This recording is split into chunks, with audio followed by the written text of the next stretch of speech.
by the people, for the people. CIUT 89.5 FM is the sound of your city. 초원에서 만나서 안녕하며 헤어진 사랑하는 내님은 무엇 하고 있을까 그대 떠난 초원에 외로움이 쌓이고 낙엽지는 초원에 그리움이 쌓이네 잊지 못한 내 사랑아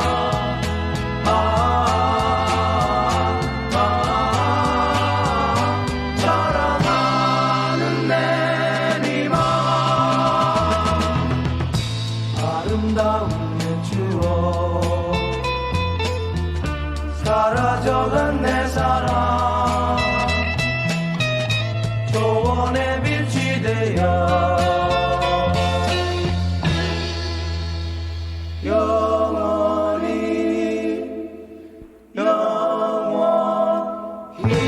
Travel around the globe with Tracks from Abroad. A student-run radio show broadcasting from U of T.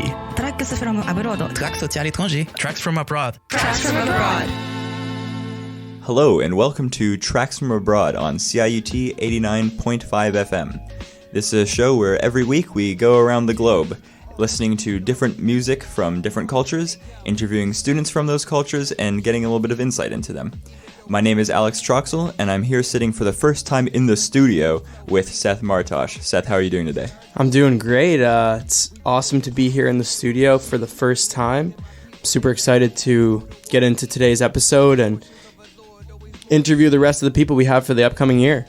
Yeah, and you've been doing a lot of great work for Tracks from Abroad, representing us at the Global Toronto Music Festival. Do you want to tell us a bit about that? Thank you. Yeah, we were invited to the Global Toronto Music Conference, as you said, a couple weeks ago, and we were able to see some amazing showcases, interview some awesome artists like Analia from Dominican Republic, Richie J from Haiti, as well as some of the organizers of the event. So stay tuned to hear some of those interviews on the show in the next couple of weeks. Today we are actually doing an episode on South Korea, and we have two great interviews for you today. One later on will be from Professor Bill Ju, who is a professor of human biology here at the University of Toronto, and the other is from Ryan, a third-year student at the university as well. Yep, and we started by talking to Ryan a little bit about how he came to be a third-year student at U of T, all the way from his childhood. So let's hear a little bit about that. Hi, we are Blisk, and you are listening to Tracks from Abroad on CIUT Radio 89.5. Because my dad came here in high school, so it wasn't quite the same for him. But my mom came here after university, right? So she had to go through the whole debacle. She had to endure all the stress. And she always reminds me, I would have loved to grow up here in Canada and have your education. That would have been such a blessing to me. Have you gone back to South Korea? Actually, I've only been there one time. And that was when I was a couple months old. That was for my aunt's wedding. So I can't really say I've been to Korea, So there's a bit of a cultural gap within me in terms of I would say I'm more Canadian than South Korean. That being said, I still have a lot of my roots and I still enjoy the culture a lot. So what is it that you think you enjoy about the culture? I think the food. I love Korean food. I mean, my parents cook Korean food mostly at home. So I think that's what really, really immerses me. Just eating good Korean food and all the side dish. Oh, I love it. Right. Here's my test on just how in love with Korean food you are. When you go out to eat, is it Korean food? Is that still your number one choice? Or are you I need to get away from this? I think if I had to choose a favorite food, it would be a Korean dish. But I love exploring new types of cuisines. So when I go out, it isn't always Korean food that I go out for. But when I need a good boost, I always go back to Korean food. I guess on the topic of food and the difference in cultures between Korea and Canada, is there different etiquette around food and eating and that sort of thing? Do you have to act maybe one way around your parents while you're eating and a different way? In Korean culture in general, you have to have a lot of respect for your elders. There's a huge importance on that. That's also embedded into our language. We have formal speech versus informal speech. And then I don't know the whole system of etiquette for eating, but generally it's like always, prioritize your elders first, wait for the oldest person to start eating. Like I didn't always follow these rules. Like our family was a bit more chill on that, but it's really based around the elders. And in terms of like eating and, going out, where have you found in Toronto or like some of the best Korean restaurants or areas to go to? My favorite was Kimchi House. I went there with my mom when we first came to Toronto because she wanted to come with me. And we ate there for the very first time. She actually poked her head in a lot of Korean restaurants, but she's like, no, this one's too expensive. Oh, no, this one doesn't smell right. Oh, no, this is not, no. And then we finally landed on that one. Would you say that's important for your parents as a way of like connecting to their culture, is experiencing the right Korean food? Yeah. We don't really cook a lot of Canadian food at home. I mean, it's interesting because they used to own like a gas station and restaurant way up north in BC for like all the truckers, and like, it was just in the middle of nowhere. But there, they always had to cook Western food. But at home, I think that's how they kind of differentiated their professional and personal life. It was Korean food. So I think it's a good way to stay connected. And like also, when we meet other like Korean family friends, like we often do it in like a pot-like style. So we bring like a dish and everyone brings a dish. So Ryan, can you tell us about one of the songs that you have chosen for us and why it's important to you? The playlist I sent over has 10 songs, kind of like expressing my journey with Korean music. The first one is Blue from Big Bang. When I was younger, Big Bang hits different, it's that 2010s era. Yeah, so Blue is very sentimental to me. I heard a lot of Big Bang growing up. There's a lot of other great songs that Big Bang has, but that was the one that was most sentimental to me. Great. So we're talking with Ryan about South Korea, and we're going to take a music break to listen to some tracks that he has recommended. We'll be right back on CIUT 89.5 FM. 겨울이 가고 봄이 찾아오죠. 우린 시들고 그리움 속에 맘이 멍들었죠. I'm singing my blues. 파란 눈물에 파란 슬픔에 깃들 새겨와줘. 뜬 구름에 날려보낸 사랑. 같은 하늘 다른 곳 너와 나 위험하니까 너에게서 떠나주는 거야. 내밀한 글자에 저만 나 비겁하지만 내가 못 나서는 거야. 잔인한 이별은 사랑의 말로 그 어떤 말도 위로될 순 없다고. 아마 내 인생의 마지막 멜로 막이 내려오네요 이제. 태어나서 널 만나고 죽을 만큼 사랑하고 파랗게 물들어 시린 내 맘 눈을 감아도 널 느낄 수 없잖아. 겨울이 가고 봄이 찾아오죠. 우린 시들고 그림 속에 맘이 멍들었죠. I'm singing my blues. 파란 눈물에 파란 슬픔에 깃들 새겨와줘. 뜬 구름에 날려보낸 사랑.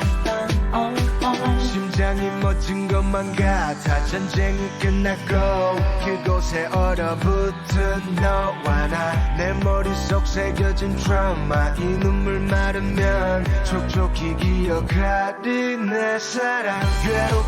외롭지도 않아. 행복은 다 혼잣말. 그 이상의 복잡한 건 못 참아. 스스럽지 아무렇지도 않아. 될 수 없는 방황. 사람들은 왔다 간다. 널 만나고 죽을 만큼 사랑하고 파랗게 물들어 시린 내 맘 너는 떠나도 난 그대로 있잖아. 겨울이 가고 봄이 찾아오죠.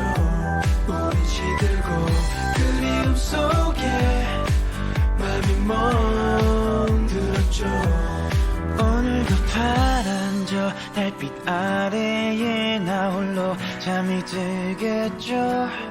꿈속에서도 난 그대를 찾아 헤매이며 이 노래를 불러요.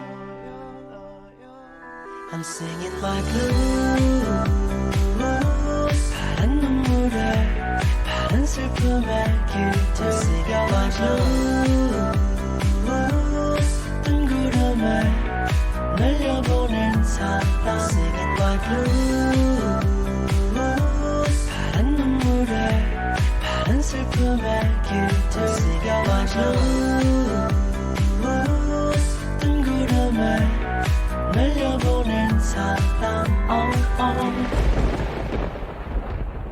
Hello and welcome back to Tracks from Abroad on CIUT 89.5 FM. Once again, I'm Alex and I'm joined by Seth, and today we're talking to Ryan from South Korea. So we just got a chance to listen to one of the tracks that you brought in for us, Ryan. Do you listen to much Korean music? I think when I was younger, I had kind of an apprehension towards K-pop because everyone talked about it and I didn't really know of it. So I didn't really listen to it much. I just threw myself into other genres of music. But nowadays, I'm like a lot more open to it. I'm listening to a lot of K-R&B, K-pop. What do you think changed that made you sort of open up to it? I think I just embraced my own culture and my own identity more. For me, growing up, fitting in was so important. So that's why I was so insecure about what other people listen to, because I wanted to listen to what other people listen to. I didn't really care what I listened to or what my parents listened to. I was a very what's it called? People pleaser? Yeah. So that's how it started. But as I grew older, maybe like till like grade 11, 12 of high school, I embraced that identity more. I was a lot more comfortable in it. And I realized that I actually found a lot of value in my identity as a South Korean. So in terms of, listening to K-pop, why do you think that it's exploded in popularity over the past couple of years? I think it started with Gangnam Style. It showed the world, or at least it showed Korea, that you don't need to be English in order to be accepted in the Western music world. Korea had a really big history. I mean, how South Korea started, it was in the South, basically, the North and South split, and lots of US influence there. When we first started as a country, there's a lot of suppression on what kind of music we could produce, what kind of TV we could watch. But later, the government started investing a lot into the culture aspect of Korea, but everything was very, very controlled. Once Gangnam Style kind of exploded, I think a lot of record labels or entertainment industries, they kind of got the music down to a science. Everything is so controlled. If you look at modern K-pop, right? The idols, they're chosen from a very young age. They're trained for years and years and years before they can debut. I can't name them all, but there's probably 20 other very specific roles, and everything's kind of hyper produced. If you look at a K-pop video, everything's so extravagant, so colorful, so loud. So they got it down to a science, and they figured out how to reach an international audience. And there's a lot of strategies they did with that, incorporating different languages. K-pop was huge in Japan, in China, and in other neighboring East Asian countries. So it was a whole very big process that happened and just exploded. Right. So it's basically just very well-refined pop music that just it happens to be coming from Korea, but it's a big export too, something that they want to have mass appeal. Could you say maybe a bit about, you mentioned the cultural change that happened early in Korea's history. What sort of elements were suppressed, and then later what sort of elements were invested into? The earliest governments, they're very right-sided, and there's a lot of just censorship, what we could and couldn't do. But later when we became a democracy, that kind of opened up. And when you realize that culture is a huge factor in soft power over the world, and Korea was so poor. South Korea was really, really poor after the Korean War. But if you look at South Korea now, they're very economically up there, right? So there's a huge shift that made the Korean government realize there's so much power to be gained. And soft power was one of the main ways they did that. They opened themselves up to more Western influences, and they incorporated that, and they did it well. they could appeal to different audiences. Yeah, so I know that like you were talking about, your mom growing up and saying how kind of the schooling was very rigorous. But do you think that nowadays with that investment in the culture, it's changed a little bit, or do you think it's still pretty rigorous? I think everything's rigorous. Even if you want to be a K-pop idol, even that path, like whatever you choose, it's gonna be rigorous. Like if you're gonna be an idol, on top of being a student, you gotta do singing lessons, you gotta do dancing lessons, you gotta practice. I think like the average trainee has to train for like 5-6 years before they can even be considered for debuting. And the age where they debut is like getting younger and younger. Like New Jeans, like one of the members, I think they're born in like 2007. Which is crazy, right? Like they're so young and they're like professional idols. Do you find at that point it almost gets a bit formulaic? It's very formulaic. Like I said before, they kind of got it down to science, and there have been like some reports of abuse, but everything's very formulaic. Everything is controlled, and it's so contradictory. We have a cultural conservative like view on like innocence, but they're very sexualized in K-pop. But they have to be innocent, right? Like I know like Jennie from Blackpink, she was on like a series with The Weeknd, I think, and she sexualized herself a lot in that, but there's so much backlash from that. We kind of think of idols as like godly in a sense, where they have so much cultural influence. BTS, they talked at the United Nations, like they have so much power, but in a sense, they're kind of a slave to the contract, right? They don't have any creative freedom over what they produce. They're just listening to all what these people say, and they have to follow these instructions in such a formulaic way. So there's a lot of contradictions there. I'm thinking a bit about when you say that there's this contradiction. Do you think that's partly due to maybe like generational shifts, like maybe the older generations that came up under the censorship and under more socially conservative culture compared to, nowadays where maybe things are liberalizing a bit more? Is that something that's going on? K-pop is very new age, but it's a huge influence. That being said, values don't change as quickly as music does. K-pop is very capitalistic, in my opinion. It's very like, the intentions are so clear, like this is for making money. But in order to do that, sometimes values are compromised. So like you said, there is a shift going on, and it's interesting to see like the tensions within that. Yeah, Ryan, can you share with us another one of the tracks that you have recommended today? Yeah, so on the topic of K-pop, I think I would like to share OMG by New Jeans. It's kind of been stuck in my head recently, and they're an up-and-coming K-pop group, so yeah. Well, thank you so much, Ryan. We're going to take a short music break to listen to OMG by New Jeans, and we'll be right back on CIUT 89.5 FM.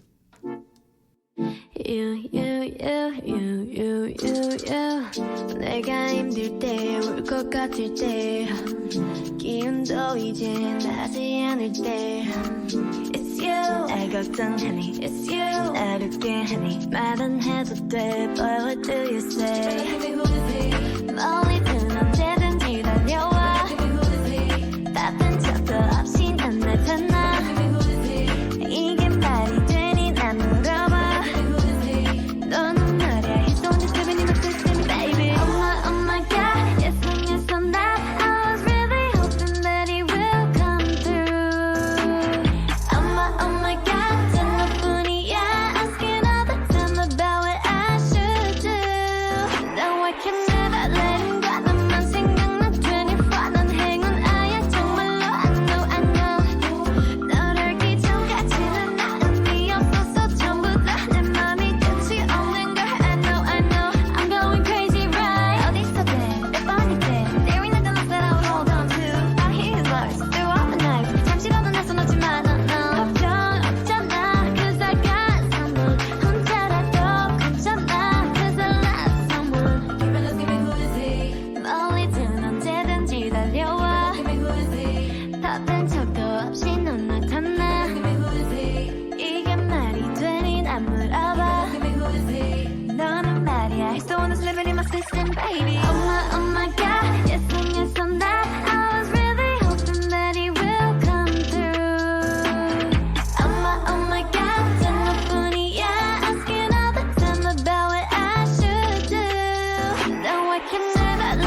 CIUT, the sound of your city.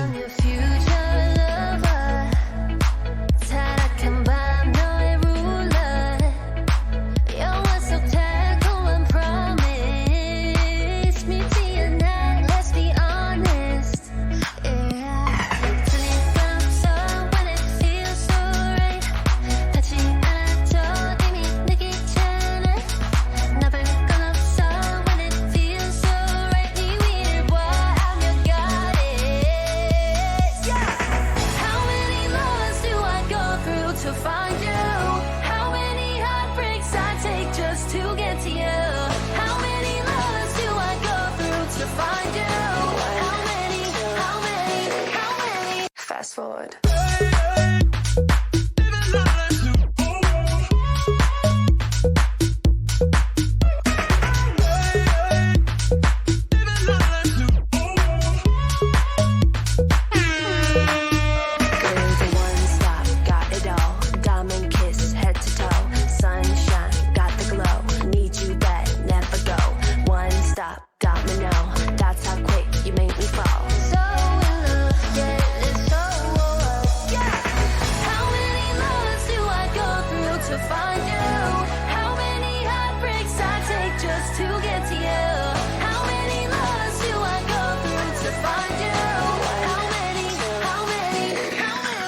Fast forward.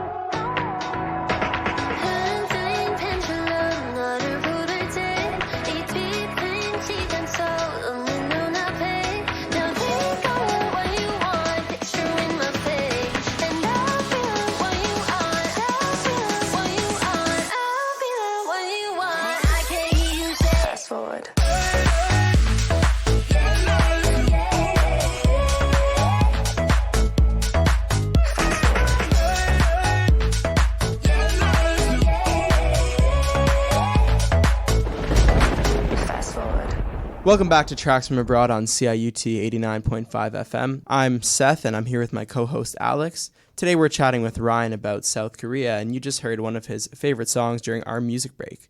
So we did hear that you have a position at University College. I do. Can you tell us a little bit about that and like what responsibilities you take on in that role? Yeah, okay. So I am the president of the UCRC. That stands for the University College Residence Council. So for short, you can call me ResPres.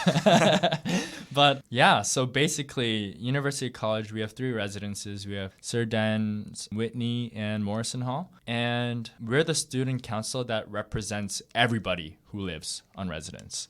And that's for advocating for their needs, their interests, and their concerns, right? In general, mostly we run events. So in conjunction with the Dons, we hold all sorts of events. I came from Vancouver, I guess, flew over here, knew nothing about the city. It was a totally new experience. But I think residence life kind of created that like safety net for me. And, you know, when you wake up, when you walk around day to day, you always see students around you, and then you start seeing them again and again, and you're like familiar with them. And, you know, it's kind of like half adulting. You know, you don't have that full adult responsibility of having your own place, you know, cooking your own meals, going grocery shopping. You can just go to a meal plan. Like it's convenient, it's safe, it's in the middle of campus. It's really nice. So I think that was a nice easing into university as a first year for me. But yeah, so I think it was the safety of residence for me that really got me to enjoy being here and wanting to contribute to that for other students as well. Is contributing to your community another reason that you were sort of drawn to your studies in ethics, society, and law?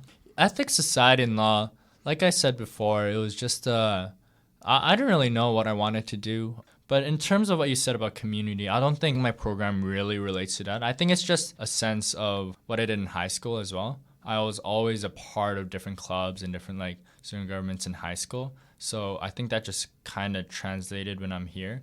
I got into a private school, a private high school, And for us, it felt like 1,000,000 to 1 odds. Like I had to go in on like a bursary. Like we didn't really have the money for it, right? So when I got in, my mom told me like, not everybody gets this chance. Like you better make the most out of it, right? And that kind of stuck with me. And even when I came to Toronto, like that's like not everybody gets this chance. So if I'm gonna be here, I better make something out of it. So contributing to the community and having these different roles to be able to make a better place for other people, I think that's where it stems from. Like having the opportunity to do that was such a blessing for me. That's great. And that's maybe ties sort of back into that work ethic that your parents almost wanted to get away from, but you ended up sort of coming back to it. Is that just something that you think that your parents still just sort of influence you with, or is that something that you sort of just found your way through? I think it's definitely a strong influence from my parents. They didn't want to be as rigorous and as demanding as it is in South Korea, but they still wanted to take advantage of what I was given in Canada, right? And they didn't want me to just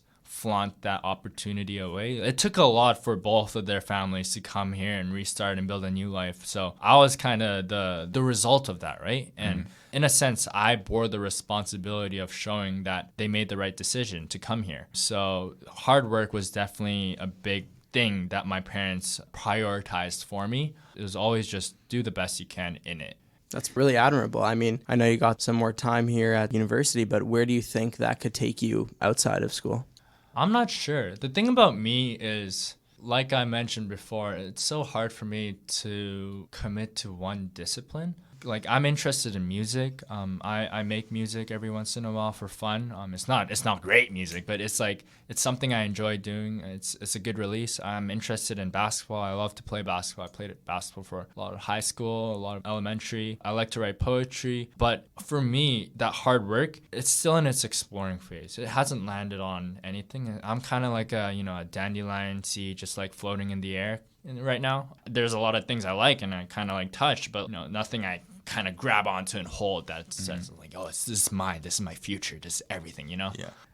Do you want to say a bit about the music you make? Well, I think it's very personal. I don't have anything out. It started as a COVID hobby, actually. And I started learning ukulele as well. And I did, the little chords and made my little songs. And I think that kind of grew into something more than just messing around. Like I started actually creating songs and I was like, this is very enjoyable. Like I enjoy doing that. And I can't pin myself down in one genre. Like I said, dandelion in the air. So I can't, I can't land on anything yet. Yeah. Was there a specific inspiration you had when you were going through the process of discovering how do you want to write music? I don't think there's a particular inspiration. The thing about me and like artistic things like poetry or music, there's always like a catalyst for it. For me, it was always like I had a lot of emotion. So for music, it was a breakup that actually got me into song making. And I was like, oh my gosh, I feel terrible. I need to document this, and I have to express how I feel. And that actually turned into a song. And every time I make a song, I just stumble upon like a song that I've been listening to, and I'm like, I like the chords. I'm gonna steal it. Or like I like the vibes of this song. I'm gonna try to like recreate it in my own way. So it's hard to pin one inspiration because they all stem from so many different places, right? But if I were to pinpoint where my inspiration for music making comes from, I would say from difficult experiences I have personally. Right, of course. Is there a recommendation that you'd like to give to us? One more that we can play for the listeners? For the listeners, yeah. So I think this song is very vibey. It's Instagram from Dean. It's very KR&B. But yeah, have a good listen. Well, thank you, Ryan, so much for being on the show today. Thank you for having me. It was such a great discussion. We talked about some very interesting topics and heard some incredible music. I am Seth Martosh with my co-host, Alex Troxel. You're listening to Tracks from Abroad on CIUT 89.5 FM.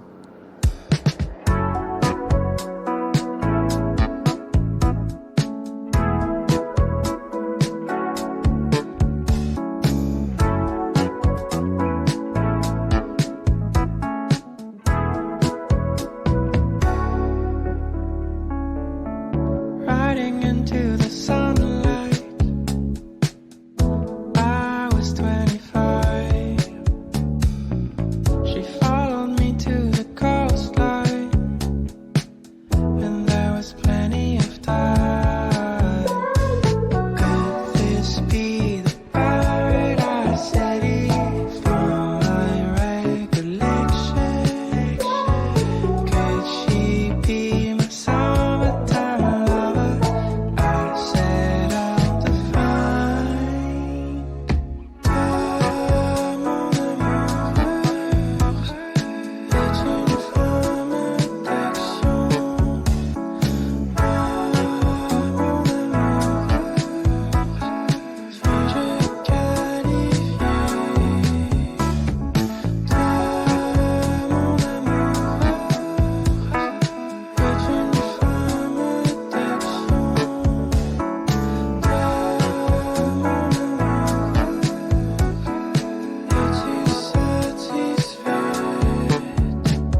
Thank you so much, Ryan, for being on the show and telling us a little bit about your culture and upbringing here. You were just listening to a song called Bike by Jordan, originally a track by the Korean band Edoy. Jordan did a remix and cover on this song. He's a Montreal-based artist. We're going to get into our next interview. Alex, do you want to introduce the next interviewee? Yeah, so the next person we talked to is Bill Ju, a professor here at U of T about human biology, or rather specializing in human biology. And we talked to him a little bit about his background coming from a family that immigrated to Canada and stopped even along the way in Brazil. And we started by talking a little bit about his upbringing.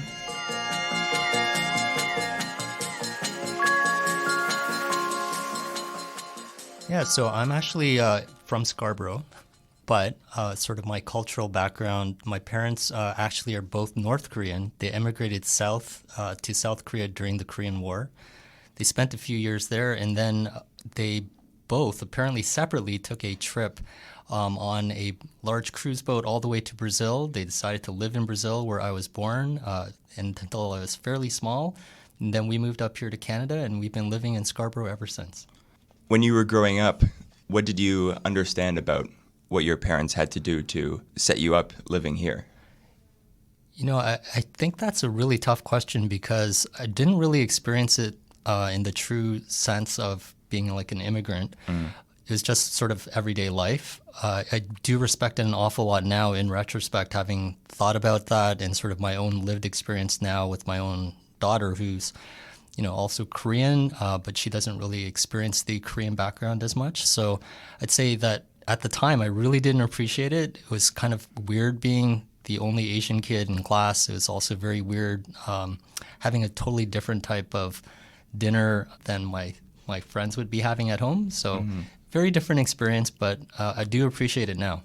Would you like to tell us a bit about your teaching style? Because I think that's something that's sort of been important to you in your career, from my understanding.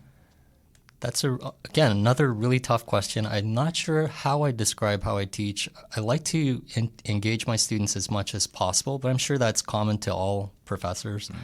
I'd say the one thing I'd like to try to do that may be a little bit different is to engage my students socially outside of the classroom as a group as often as I can. And lately, that's involved like just heading out and exploring a lot of different places to eat here in Toronto, whether it's going down to Chinatown, Kensington Market, heading up to Bay and Bloor, checking out Italy.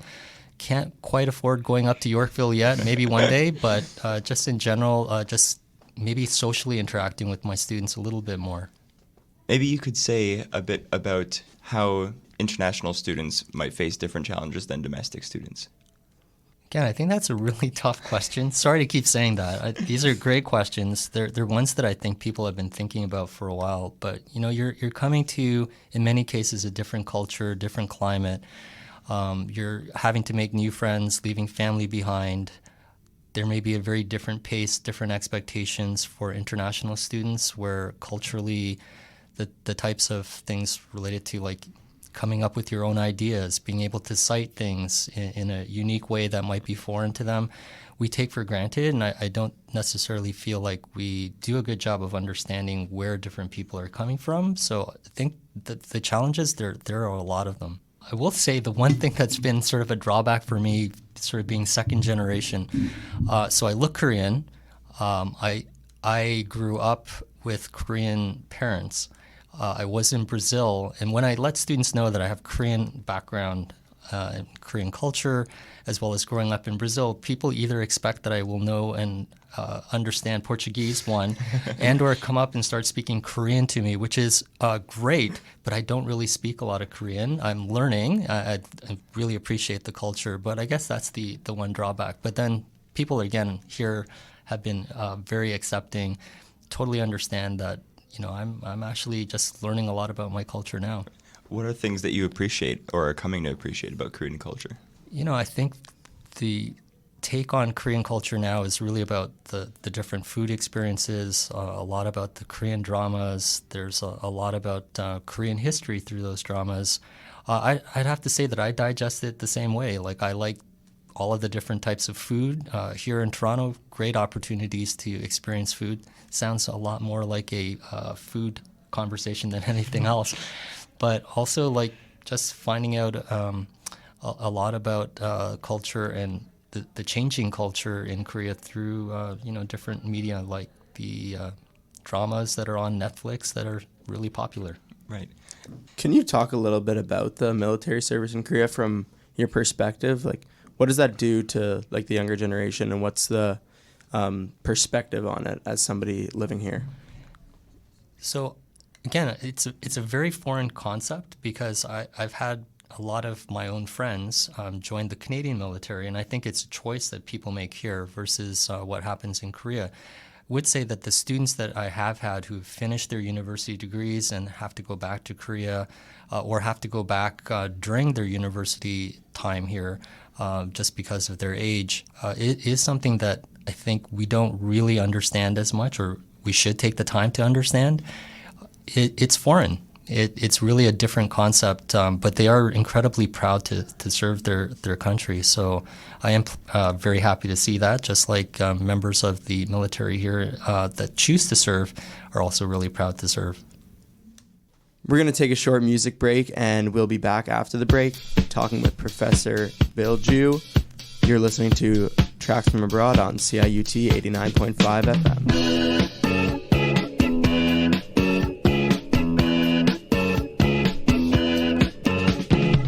어디 저렇게 바삐가 나 어디를 님 계신 곳에 가나 빠빠빠바바 가나 어딜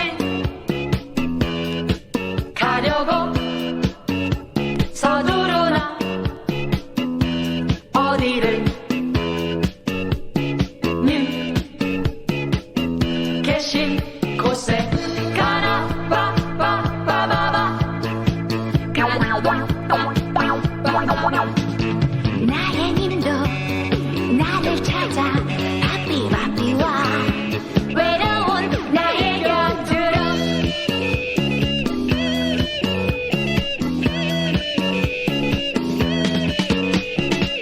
모두 저렇게 바삐가네 다정한 님 계신 곳에 가고파 파파파파 가고파 파파파파 나도 저렇게 바삐가리 다정한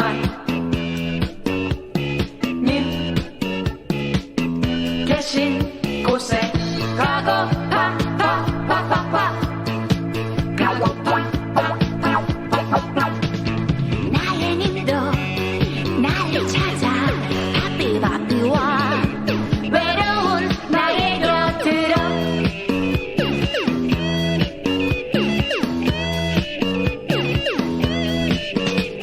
나의 님도 나를 찾아 바삐바삐 와 외로운 나의 곁으로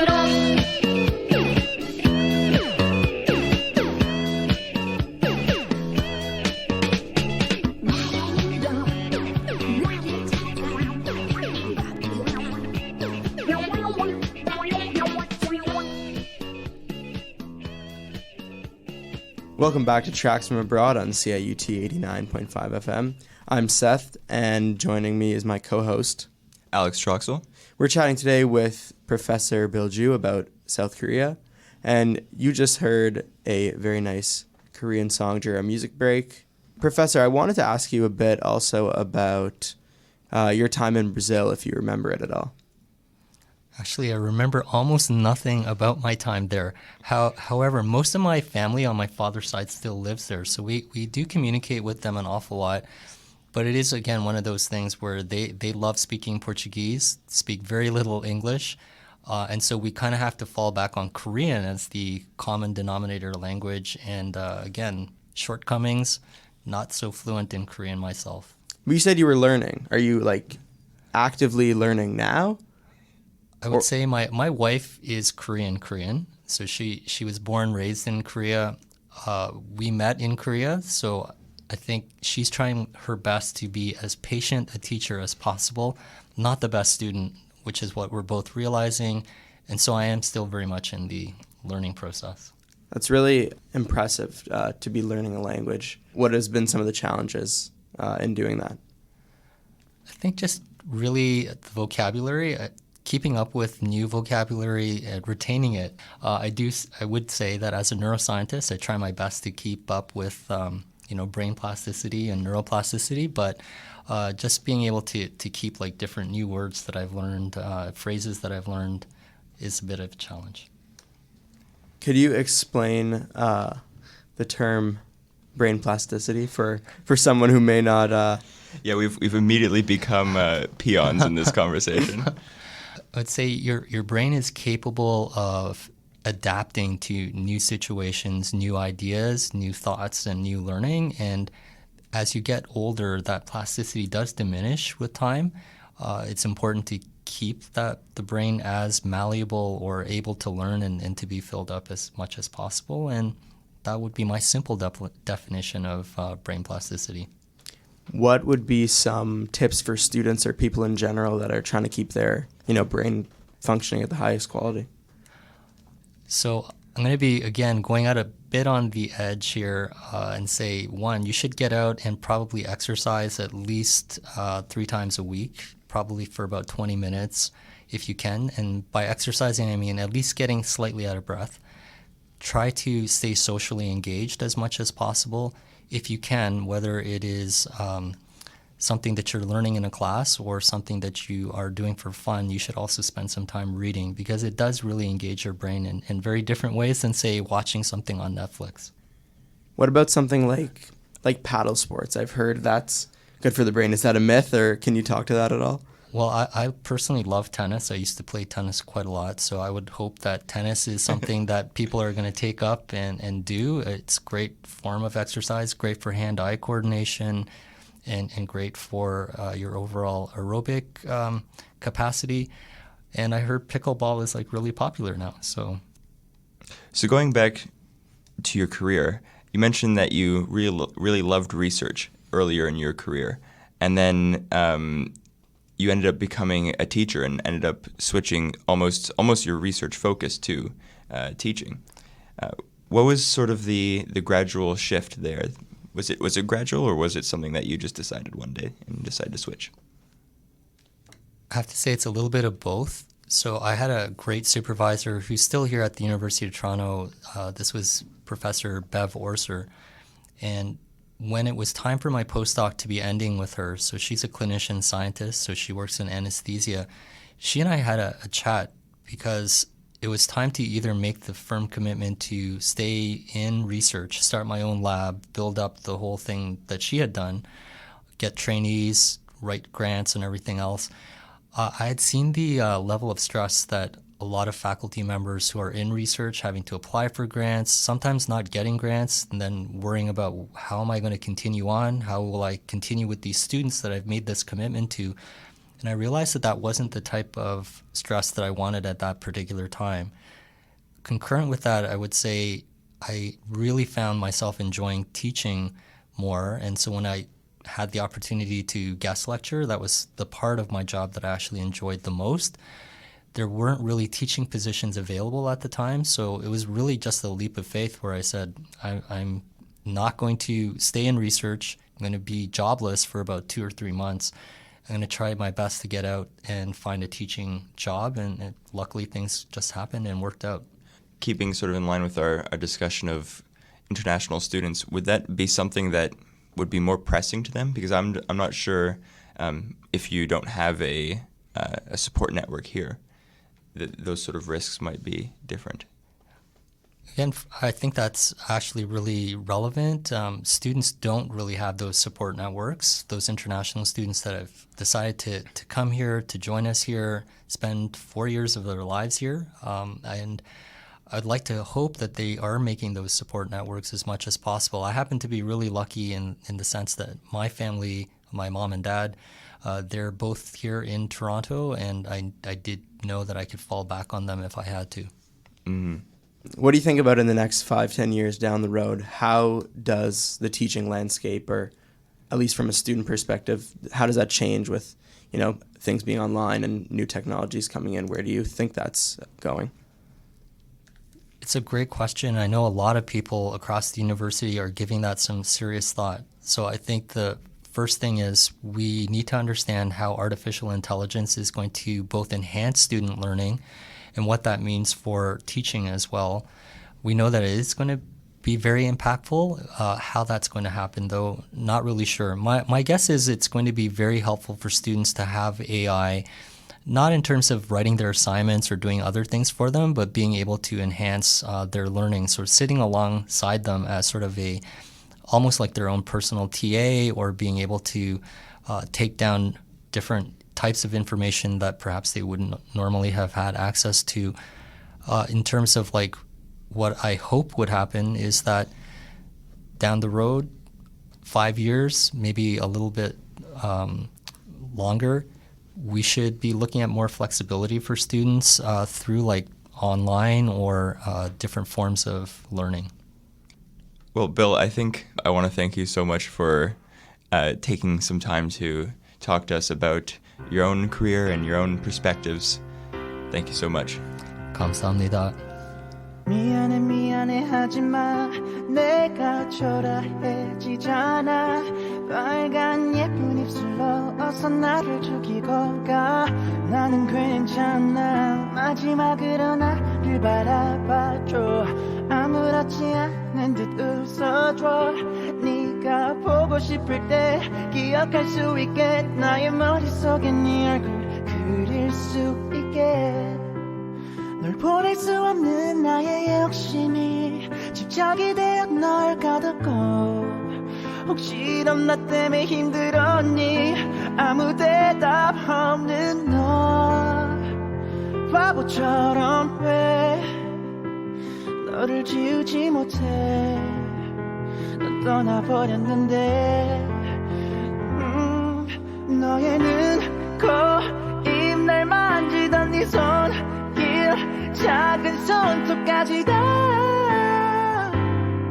여전히 널 느낄 수 있지만 거진 불꽃처럼 다 들어가 버린 우리 사랑 모두 다 너무 아프지만 이제 널 추억이라 부를게 사랑했지만 내가 부족했었나봐 혹시 우연이라도 한순간만이라도 널 볼 수 있을까 하루하루가 불안해져 네 모든 게 갈수록 희미해져 사진 속에 너는 왜 해맑게 웃는데 우리에게 다가오는 이별을 모른 채 널 보낼 수 없는 나의 욕심이 집착이 되어 널 가뒀고 혹시 넌 나 때문에 힘들었니 아무 대답 없는 너 바보처럼 왜 너를 지우지 못해 난 떠나버렸는데 너의 눈, 코, 입 날 만지던 네 손길 작은 손톱까지 다 여전히 널 느낄 수 있지만 거진 불꽃처럼 다 들어가 버린 우리 사랑 모두 다 너무 아프지만 이제 널 추억이라 부를게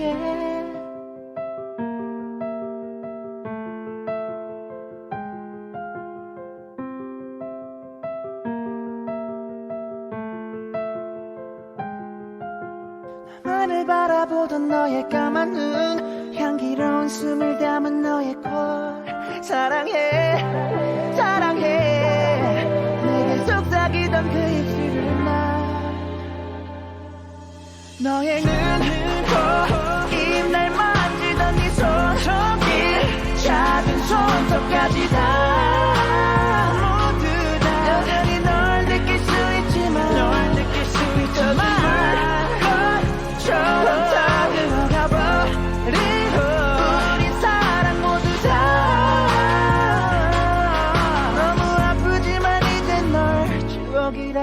You are listening to Tracks from Abroad on CIUT 89.5 FM, and you just heard from Professor Bill Ju, a professor of human biology here at the University of Toronto.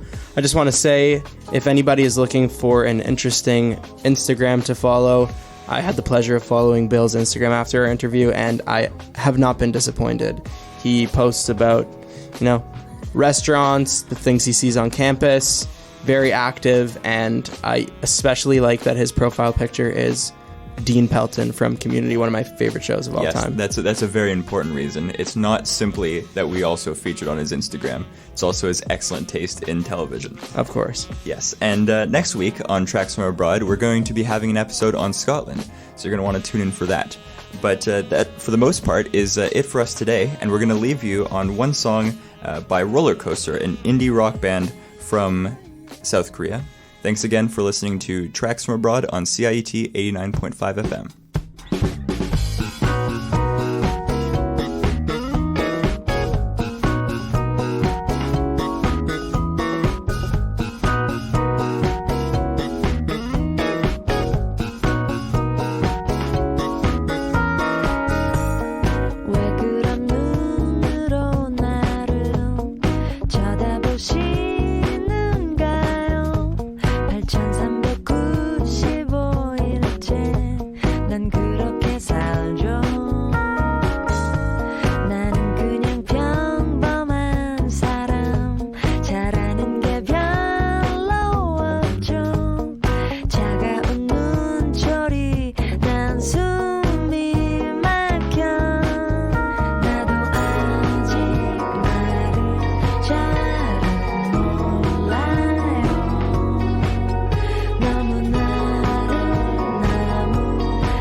기쁠 때